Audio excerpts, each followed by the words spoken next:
السلام عليكم حبايبنا، عاملين ايه؟ يا رب ان شاء الله تكونوا بخير وفي احسن حال. اولا كده كل سنه وانتم طيبين بمناسبه شهر رمضان الكريم، اعاد الله علينا وعليكم بالخير واليمن والبركات. المهم النهارده ان شاء الله احنا جايبين عربيه جديده اول مره نصورها، هي العربيه 2013 ولكن عربيه جديده اول مره نصورها على القناه عندنا. العربيه دي اسمها نيسان تيدا 2013. اللون كمان بتاعها لون جميل قوي. العربيه دي كمان الميزه الحلوه اللي فيها ان هي فابريكا بالكامل بره وجوه بدون جرام واحد من البوهيه. العربيه دي فيها شويه اوبشن جميله قوي، ولكن حبيت ان انا اصور العربيه دي لانها فريده من نوعها واول مره ان احنا نصورها عندنا على القناه، ومش مشهوره قوي في المكان اللي احنا موجودين فيه. يعني قليل قوي ما تلاقي حد راكب العربيه دي، مش زي احنا الشعب بتاعنا طبعا معروف ان هو الانترا، كيا سيراتو، كيا كارنز، يعني اللانوس والحاجات الشعبيه قوي دي هي اللي مشهورين بيها. ولكن النهارده ان شاء الله حبينا ان احنا نغير شويه ونجيب عربيه نيسان تيدا لقيناها متوفره في المعرض فقلنا نصورها لكم. العربيه دي سعرها حلو قوي برضو، ولكن اليومين دول محدش عارف حاجه، حتى الناس صحاب المعارض مش عارفين يبيعوا ازاي ولا يعملوا ازاي للاسف، لان هو مثلا بيبقى شاري العربيه برقم ويحط عليها سعر مكسب رينج معين على حسب الفلوس اللي هو دافعها فيها، ولكن بيجي يلاقي الناس بتقول اسعار اقل، فاوريدي هو مش عارف يعمل ايه. فالمهم ان احنا هنعمل برضو عروض على العربيه دي لاي حد هيجي من خلال القناه. برضو احنا قلنا لصاحب المعرض ان هو هيظبط لهم الامور ويحاول برضو يقرب معاهم الاسعار شويه، ولكن مش هقدر اقول لك على سعر العربيه الرسمي عشان برضو ما يحصلش لخبطه، وانت مثلا ممكن تيجي النهارده غيرك يجي بكره الكلام ده، والدنيا مش مستقره خالص. والحمد لله دلوقتي بقت الاسعار في النازل، فدي حاجه كويسه في مصلحه الجميع. ايوه في مصلحه الجميع، مش في مصلحتنا احنا بس، ولا في مصلحه صاحب المعرض، ولا في مصلحه المستهلك، ولا اي حاجه. لا الحمد لله هتبقى عامه على الكل، فدي حاجه كويسه. المهم ان انا حابب اشرح لك كده العربيه لان اول مره ان احنا نطلع بيها على القناه، فسيبك تشوف الكادر كده بنفسك بشكل كبير. العربيه تكون واضحه قدامك بالكامل. العربيه بالمناسبه كمان فيها رخصه سنه مرور جيزه، زي ما احنا شايفين النمر بتاعتها مرور جيزه. العربيه الواجهه الاماميه بتاعتها انا حاسسها زي العربيه اللي هي بتبقى موجوده في المطارات، اللي هي بابها اللي ورا بيفتح زي الروز رويز كده والحاجات دي، مش فاكر اسمها ايه صراحه، ولكن يعني الوش بتاعها تقريبا واخد نفس الديزاين بتاع العربيه اللي انا مش فاكر اسمها دي. الكشاف بتاعها قريب من النيسان الصني شويه، تمام، هو يعني قريب قوي من النيسان الصني، تمام. والواجهه الاماميه في العربيه ما فيهاش تفاصيل كتير. الاكسدام بتاعها يعتبر في شكل من البومه كده، واخد نفس الكيرف البسيط كده من الانحناء اللي في الوسط هنا. وعندنا برضو الفوج لايت الامامي. ادي ده كل اللي موجود في الواجهه الاماميه بتاعه العربيه. ولكن العربيه اما تركب من الداخل ما شاء الله النقط الواضحه في العربيه كتير جدا، يعني انت وانت راكب مفيش حاجه بتبقى مش شايفها. العربيه بتبقى بالكامل واضحه معاك، والكابوت بتاعها كمان حته صغيره كده، يعني مش كبير ان هو هيضايقك وانت ماشي ولا الكلام ده. المرايه بتاعتها كمان ضخمه يعني كبيره جدا. والعربيه برضو يعتبر زي الاس يو في ولكن اصغر شويه، اللي هي بيسموها ميد سايز، تمام. الباب بتاعها برضو الفتحه بتاعته او الباب نفسه حجمه كبير جدا، يعني العربيه لما تركب تحس ان انت راكب توسان او سبورتاج. القعده بتاعتها من الداخل برضو نفس الكلام، وده كله هنشوفه طبعا مع بعض واحنا بنتفرج على باقي العربيه. العربيه كمان بالمناسبه سعرها قريب من 750، يعني في الرينج ده كده، ولكن مش هقدر برضه اقول لك على سعرها الرسمي زي ما اتفقنا. العربيه كمان العداد بتاعها حوالي 112,000 كيلو، فيها رخصه سنه زي ما اتفقنا. العربيه كامله كل حاجه في العربيات اللي من النوع ده، يعني دي اعلى فئه معانا، فيها جنود، فيها ايرباجات، فيها اي بي اس، فيها اي بي دي، فيها تحكم طاره. العربيه كمان ما شاء الله تتقدم بسعر كويس وهيحصل عليها اوفر حلو قوي لاي حد هيجي من خلال القناه عندنا.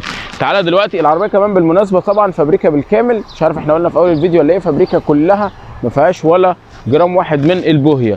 العربيه دلوقتي هنتفرج على الجنب بتاعها ونشوف الدنيا فيها ايه مع بعض، بس ما تنساش لايكاتك، شيراتك، سبسكرايباتك، ويلا بينا.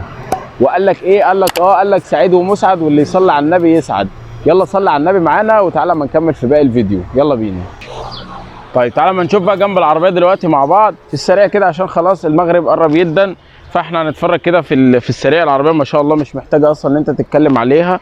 فيها جنوط سبورت طبعا زي ما اتكلمنا، مقاس 14 تقريبا او 15، مقاس 15 بوصه 185 الكاوتش بتاعها. الكاوتش كمان حالته كويسه قوي، والانتاج بتاعه برده جديد، حتى لسه النقشه بتاعته ما فيهاش برده تجاريح كتيره او ان هي اتاكلت من الارض. العربيه زي ما انت شايف معايا ما شاء الله، والباب بتاعها طبعا زي ما قلنا ان هو مساحه الفتح بتاعته او الدخول للعربيه كبيره جدا ما شاء الله، فدي حاجه برده كويسه. يعني العربيه تصنف من العربيات الاس يو في برده، ولكن هي هاتشباك جميل قوي من ورا، وبرده الفانوس الخلفي يعتبر نفس النيسان الصني برده او قريب منها.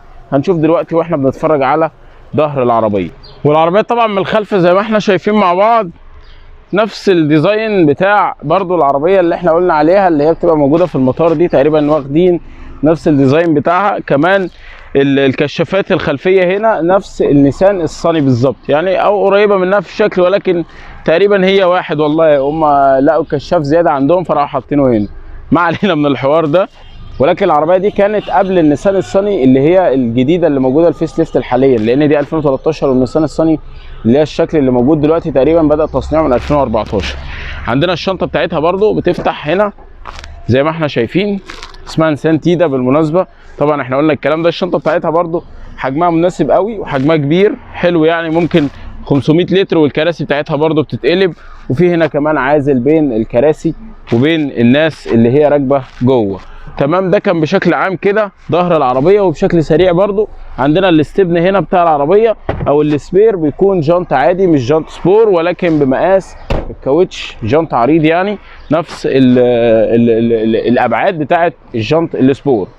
ده ظهر العربيه بشكل عام كده. وفي هنا سبيلر ولكن بيلت ان جاي مع الزجاج كده فمش بارز لبره. وعندنا الاشاره وده الاريال بتاع الراديو. والعربيه ما شاء الله شكلها برضو ممتاز جدا. تعال اما نشوف بقى السقف بتاعها ونلحق كده نبص على الانتيريور بتاعها من الداخل عشان ما نطولش عليكم. يلا بينا، لايكاتك شيراتك سبسكرايباتك، ويلا تعال نكمل الفيديو. طيب تعال اما نشوف بقى السقف بتاع العربيه. ما شاء الله زي ما احنا شايفين لونه ممتاز جدا، مفيش تكاليح، مفيش الكلام ده كله، ولا خربوش ولا تنقير ولا الحاجات دي ما شاء الله. فدي حاجه كويسه قوي. تعال اما ندخل العربيه بقى ونبص عليها. بسم الله. طبعا زي ما احنا شايفين الانتيريور بتاعها من جوه شكله يعني ممتاز قوي. كمان الاوكرا هنا شكلها مختلف شويه، جايب دوران كده زي بتاعه الميني كوبر. تمام. والعربيه من الداخل الفرش بتاعها قماش، ولكن الكنبه واسعه ما شاء الله وممتازه جدا. في كمان عندك هنا كونسول وسطي وفي 2 كاب هولدر. عندنا هنا ما شاء الله الكراسي فيها كيرفات برضو من الخلف عشان راحه الراكب الخلفي، وبرضو في مساحه واسعه جدا بين الراكب الخلفي وبين الكرسي عشان اللي قاعد ورا يبقى قاعد مرتاح. يعني 3 تقريبا يقعدوا مرتاحين قوي في العربيه من ورا. وكمان هنا نفق الفتيس مش عالي، يعني حوالي 7 سم ولا حاجه، فدي حاجه برضو ممتازه قوي. تعال اما نشوف بقى العربيه من الصالون الامامي.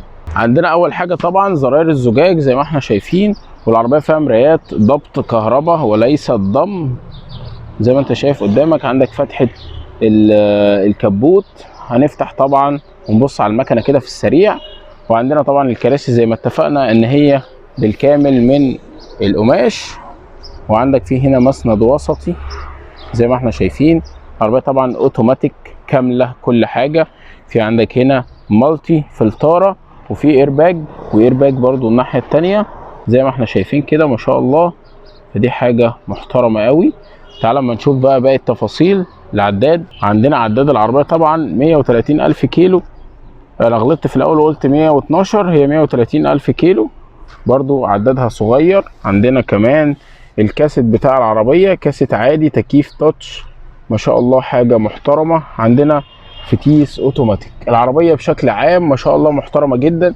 ادي الارباج الثاني ABS ABD. هنبص دلوقتي على الموتور بتاع العربيه ونشوف الدنيا فيها ايه. نشوف شكل الموتور برضو بتاعها عشان العربيه اول مره نصورها، فاحنا بنحب طبعا نوري العملاء بتوعنا كل حاجه كانك بتتفرج معايا هنا بالظبط. فهوريك دلوقتي شكل الموتور بتاع العربيه ونبص عليه مع بعض ونشوف المكنه بتاعتها شكلها عامل ازاي. ونبص بالمره برضو على حوض المكنه لان العربيه يوزد، فاوريدي لازم تكون كل حاجه واضحه معاك. ودي الميزه اللي احنا بنقدمها عندنا للعملاء بتوعنا، ان احنا بنوريك العربيه كانك بتتفرج معانا هنا بالظبط.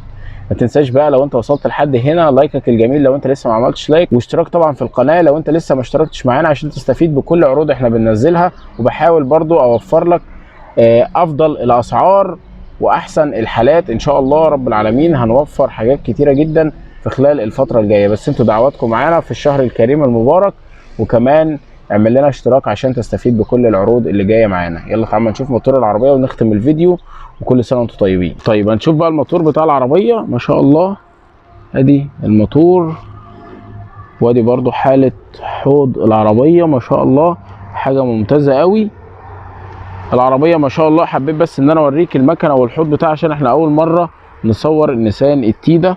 كمان ما شاء الله الكبوت بتاعها لسه عليه الباركودات بتاعه الوكاله، فدي حاجه حلوه جدا.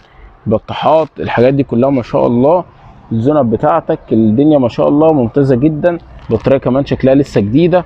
حاله العربيه بشكل عام ما شاء الله ممتازه قوي. مش حابب ان انا اطول عليكم كده، نكون انتهينا من الفيديو بتاع النهارده، وعربيه جديده وان شاء الله شهر مبارك عليكم جميعا وعلينا، وربنا يتقبل منا ومنكم صالح الاعمال. يلا سلام عليكم.